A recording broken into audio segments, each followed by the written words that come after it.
E quem nunca tomou um remédio sem prescrição após uma dor de cabeça ou febre? Ou talvez pediu uma opinião a um amigo sobre qual medicamento ingerir em determinadas ocasiões?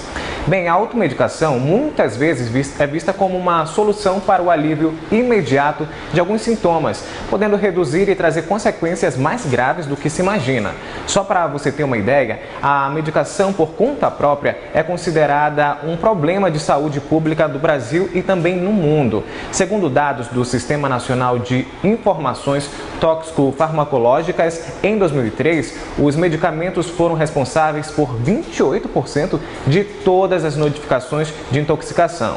E para falar sobre este assunto, eu recebo a doutora Ana Célia Moura, que é presidente da Regional Amazonas de Farmácia Hospitalar e vice-presidente da Comissão de Farmácia Clínica do CRF Amazonas. Tudo bem, doutora? Boa noite. Muito boa noite a todos e agradecemos o convite. Esses dados são bastante alarmantes, né? Porque qualquer uma pessoa pode fazer automedicação, pode ir até a farmácia. Existe algum tipo de controle ou não sobre isso? Bem, de uma maneira geral, a gente sabe que em torno de 60% da população ela se automedica.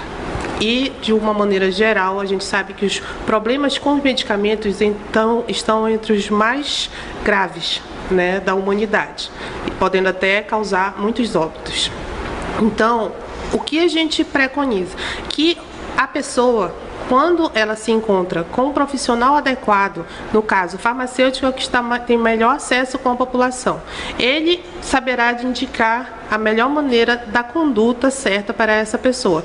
E a conduta certa não é a automedicação, apesar da maioria das pessoas procurar esse tipo de... A pessoa sempre deve procurar um médico para poder saber qual o remédio correto, não é isso? O próprio farmacêutico, ele, ao observar a problemática, ele é capaz de encaminhar para um médico que fará o diagnóstico preciso em casos de doenças mais graves e que necessitem. Mas o importante é que a pessoa não se automedique. Ou ela procura o farmacêutico, que está mais fácil, mais próximo dele, ou ela procura o médico, quando o caso de um diagnóstico necessário e preciso, ou o enfermeiro, nunca o vizinho ou um amigo que já tomou medicação e que pode servir para ele. Essa não é uma conduta adequada. Agora, tem pessoas também que são insistentes e vão pedir remédio mesmo sem receita, insistem lá com o farmacêutico. Se ele oferecer, repassar o remédio, é incorreto da parte dele, não é isso ou não? Sim, claro, mas o farmacêutico ele é o profissional adequado, até porque ele orienta, no caso dos medicamentos isentos da prescrição, e indica, aconselha devidamente o paciente, no caso a pessoa, né, em questão, que foi tentar essa ajuda, a procurar um médico devidamente em caso de um diagnóstico mais preciso. Então ele é um profissional da saúde que tem a população tem melhor acesso, né, e que ele vai saber indicar corretamente quando a necessidade de um diagnóstico mais preciso, que é a procura ao consultório médico. O uso do automedicamento pode causar algum outro dano à saúde?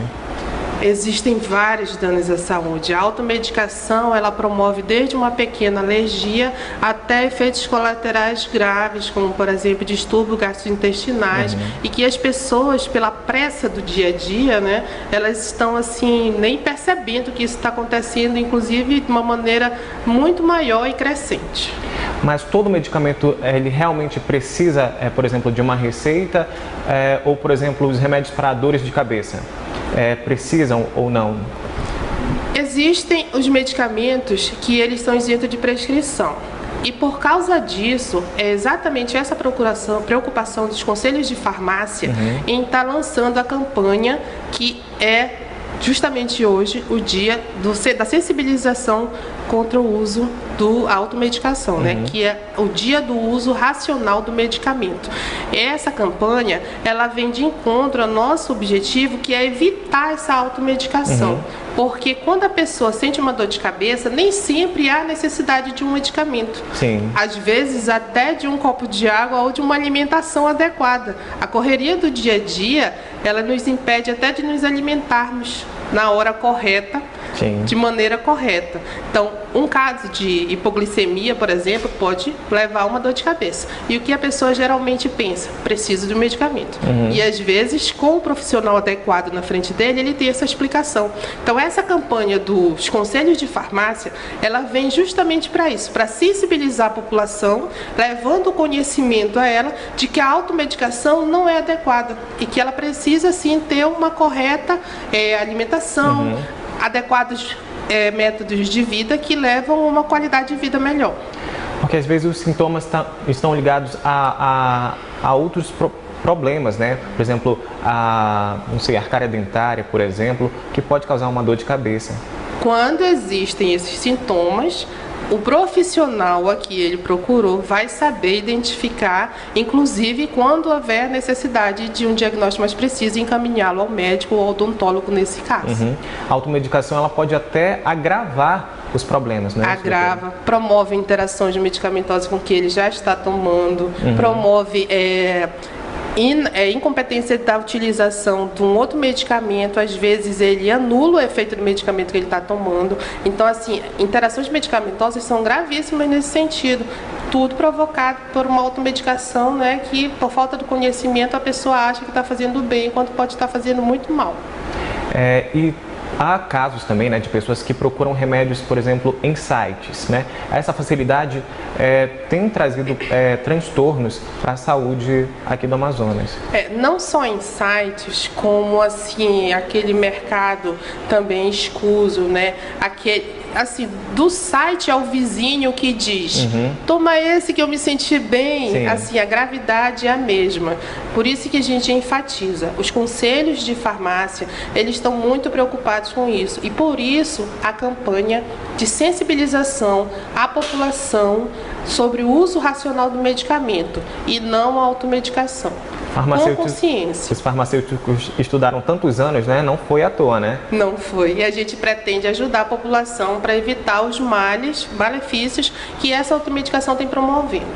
Agora, essa semana, acho que ontem, inclusive, teve um caso de uma professora que tomou sibutramina para emagrecer e acabou indo a óbito, né? Por ter comprado em um site, né? Então a gente vê que o problema está aí, está acontecendo. Exatamente. A sibutramina é um medicamento que ele é muito delicado. Ele não pode, em hipótese alguma, ser tomado sem a prescrição médica. Então, se ela tivesse procurado os profissionais devidos, eles com certeza iriam acompanhá-la e orientá-la a melhor maneira de tomar.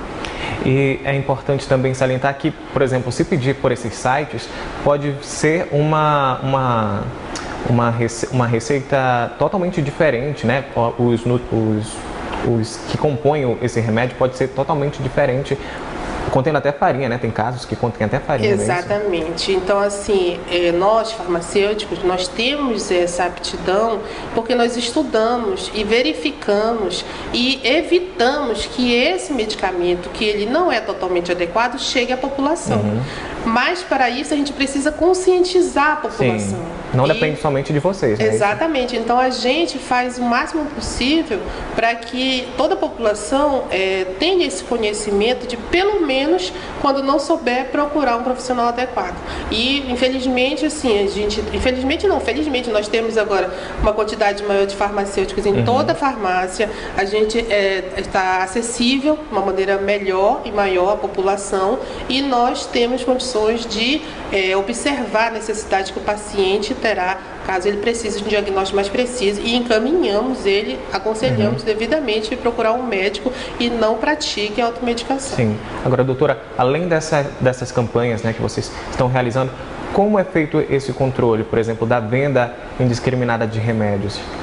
Por sites ou inclusive nas próprias farmácias que não são autorizadas a fazer essas revendas. Existem fiscalização, existe uma união entre conselhos e órgãos como a vigilância sanitária, estaduais, municipais, e a gente também pede com o apoio da população, né, para que elas denunciem e mostrem quando isso está ocorrendo de uma maneira errada. É exatamente esse o objetivo das campanhas de uso racional do medicamento, é levar o conhecimento à população do que é correto, do que não é correto, para que todos, né, possamos fazer uma força-tarefa de combater as vias ilegais de manter esse uso inadequado do medicamento e tomá-los corretamente, se necessário, com uma prescrição médica e os exames de prescrição com pelo menos o aconselhamento de um profissional adequado. Agora, só para encerrar, essa campanha, quem quiser saber mais sobre essa campanha pode acessar por onde ou ligar para onde? Nós temos em todos os conselhos do Brasil, nós temos essa campanha estampada nos sites dos conselhos. O site do conselho aqui do nosso estado está disponível para ter, inclusive, informações mais adequadas sobre interações medicamentosas, sobre estudos científicos, inclusive, que possuem esse tipo de informações de dados de danos que acarretam o uso incorreto do medicamento. Enfim, é uma variedade de informações que a gente pode adquirir buscando o site do Conselho Regional de Farmácia. Eu conversei com a Ana Célia Moura, muito obrigado pelos esclarecimentos e espero que tenha ajudado, a conscientizar a população a não fazer o uso da automedicação. É o nosso maior objetivo. Muito obrigado. Obrigada pelo convite. Boa noite a todos.